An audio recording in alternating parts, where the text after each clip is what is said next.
Good evening. You know, I've driven by this place an awful lot, but never had the guts to come in before. Same story with most people. Our clientele find it most I agree. There's just something about watching a king or anyone really just tear their eyes out that speaks to you. Precisely. I couldn't say it any better. Oh, and by the way, tonight is ladies' night. There's a 2-for-1 special on hemlock all night long. Enjoy.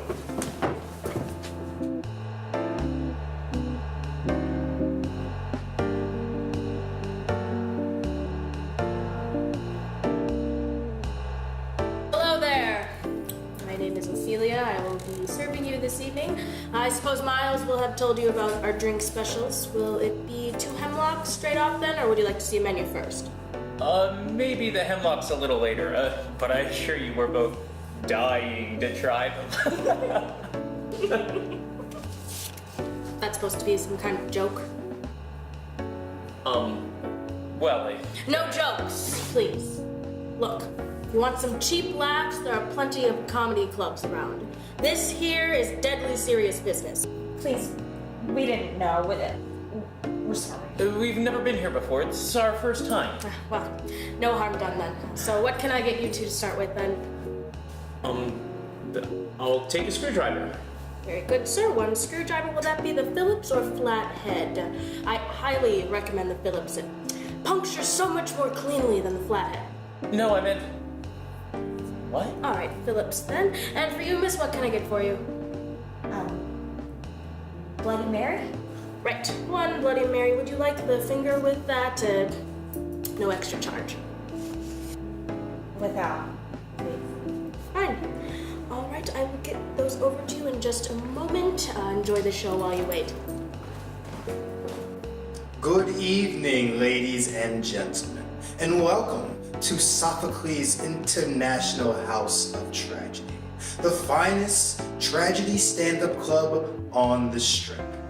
I am your host, Miles Sophocles, and for the next 3 hours, you will be treated to the very finest in fear, sorrow, pity, and self-mutilation. We guarantee you will find catharsis or your money back. Where will you find that sort of deal? Nowhere else.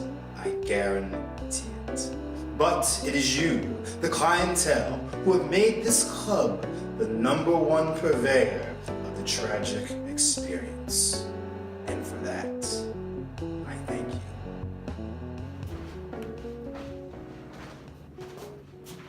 What up, Sophocles International House of Tragedy? Like the man said, my name is Juliet, and I've had the shittiest week. Like how shitty, you ask? Where do I even begin, really? So there's this whole drama with this family down the street from mine, and like I don't even know how it got started. Long story short, the deal was like we couldn't walk down there, and they couldn't walk down to us. It was this big deal, like shoot you in the face, big deal. So they were like biting their thumb, and then the cops were called. And after everything was all said and done, the cop was like, "If either of you do anything, you're gonna get deported." But you know, I didn't care about any of that stuff like that. Oh! Well, it's a tragedy club. Get to the tragedy or get off the stage. Right, yeah. So I was more concerned about the party that my folks were throwing me for my birthday until my mother told me what was up. It wasn't a birthday party. It was a pre-engagement party for me to be married to this old dude that they had arranged. Like, I'd rather kill myself than be married to an old dude. And I was like considering it. You know, the killing myself part, but then something totally unexpected happened. This totally hot, totally not old guy was totally into me. Still not hearing tragedy here. Give me a second. Damn.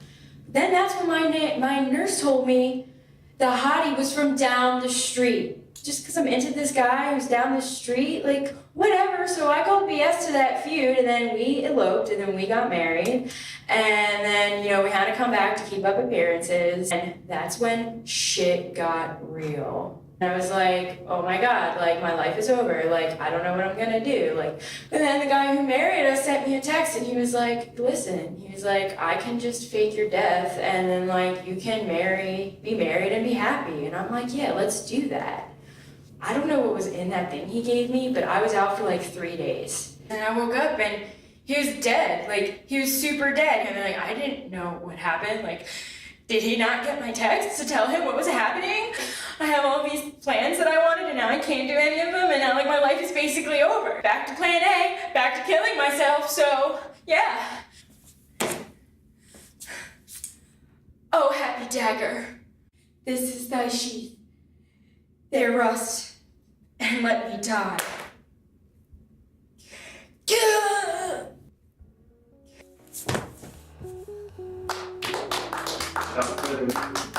Don't bother putting your hands together. Lady Macbeth.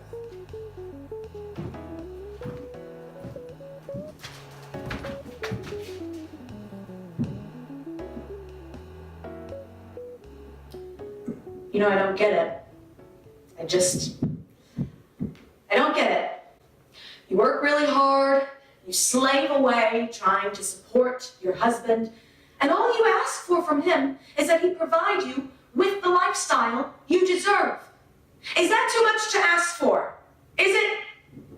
I thought me and my husband were of the same mindset, but like most men I have known, he turned out to be a little bitch who needed some motivation. So then it was all, screw your courage to the sticking place and will not fail. What cannot you and I do upon the unguarded? And then he was all, I don't know, it doesn't feel right, I have some reservations. I mean, who would have thought that the old man had so much blood in him? The Thane of Fife had a wife. Where is she now? I just wanted money and fame and the luxurious lifestyle that I deserved. No, I earned. He left me. He left me all alone. Do you see that? There's something there, right there. He's coming for me. Oh, God, help me. They're coming for me. They're all coming for me. I can't. Out, out, out, damn spot, out!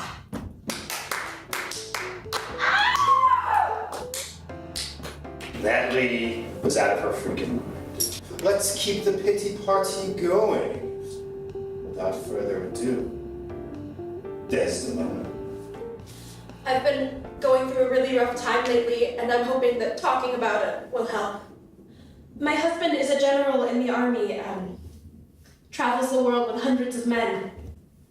My father would never approve, so I left town and we eloped. He started going into these fits of rage against me, normally after spending time with his first lieutenant. He started accusing me of the weirdest things. I don't understand what I could have done to deserve these accusations. He called me a strumpet and a whore. With whom, my lord, with whom? I have a terrible feeling about this. But I will obey. I think we'd like to change our order now. You may have We like seen that Hemlock. the Sands Hotel Sounds this good. past July. Please give a warm welcome to Mr. Kirk E. Guard. My life is worthless. I am no more than a worthless piece of sewage that managed to assemble self and by some unhappy accident of evolution learned to draw its first breath. Each and every morning I get up and I look in the mirror, and what I see before me just confirms my belief that there is no God, and that the sun will one day swell and swallow us all. Just a great fireball, just like that. Of course, by then I and you and everyone you know and love and all their descendants will be rotting in the ground of this great cycle life that we call death. God knows there's more than enough about me. Let's meet some of the wretches in our audience, shall we? I'm not gonna say hey there because you probably don't care anyway. Nobody does. So, what's your name? Where are you from? I'm Bill. Bill McIntyre. And this is my date, Susan Dockow. Oh, honey, you know I don't like it when you use my last name in public. It's got an awful connotation. Oh, now don't be like that. It's really rather nice in a horrible sort of way. Is that your full name? No. Well, come on. We've got nothing but oppressive time filling our lives anyway. Come on, tell us your full name. Susan G. Dockow. Well, what's the G for? Goring. Oh. Goring. Susan Goring Dachau. Say, do you mind if I use that in one of my acts? You know, I'm in an all-time low this evening. Never in my entire life have I felt more awful about my miserable, pathetic existence than I do at this very instant. As a matter of fact, I am so shut up within about this hideous morass of putrid flesh that I've decided that there's only one means of recourse. So goodbye, all you insignificant, puling maggots festering on this rotten, meaty globe you so optimistically call the world.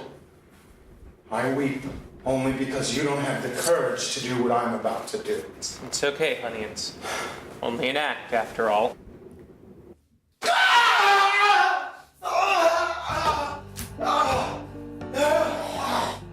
So goodbye, all you miserable insects. Don't bother telling the world goodbye, because I won't miss it.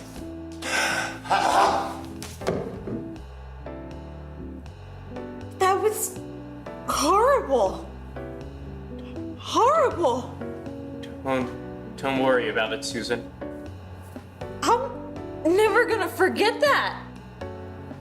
Don't worry. It's all over now.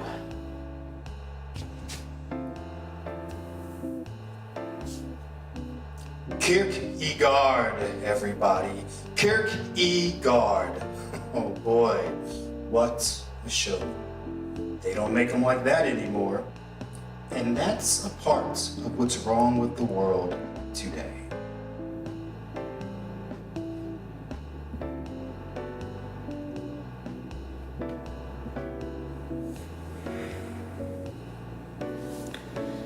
Bye, Susan. Bye, Bill. It's been a hell of a date, hasn't it? Night of a lifetime. There they go, folks. 2 more satisfied customers right here at Sophocles. We keep knocking them dead, night after night.